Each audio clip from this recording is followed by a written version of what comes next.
President Donald Trump has signed an executive order tonight dismantling the Department of Education. Now, that decision following through on a promise that he made during the 2024 campaign season.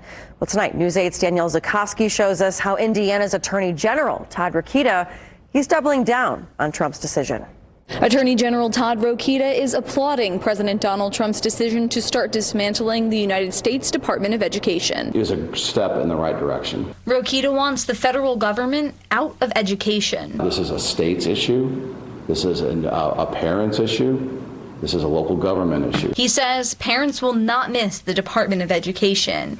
Rokita believes there will be more success in education without the Department of Education in the way, as he put it. So it gives Indiana a wonderful opportunity to create our own future here with education, not strangled by federal ties. When asked how funding will be affected for disadvantaged schools and students, Rokita says it won't be. The administration of some of the grants is still going to be a federal function.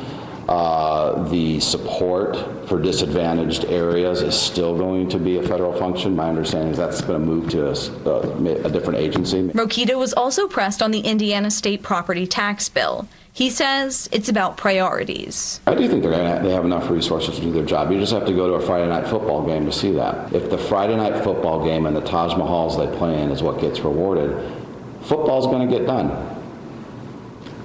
Is that what high school's for? But I think we have misplaced spending in most of our schools. The Department of Education cannot be completely eradicated without legislation from Congress. It's unclear if there will be enough votes in Congress to fully eradicate the Department of Education. I'm Danielle Zukoski for Wish TV, wishtv.com, and follow us on Facebook for updates. Well, tonight, Representative Andre Carson sharing this statement on social media. Quote, President Trump cannot abolish the Department of Education without congressional approval.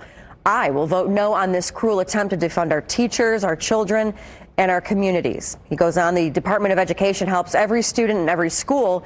Without it, state and local districts will have to make up the costs, and students, especially students with disabilities, will suffer.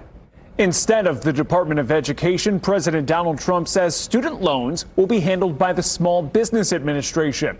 CNN reports the student loan portfolio totals about $1.8 trillion in debt, and about 40% of those loans are past due.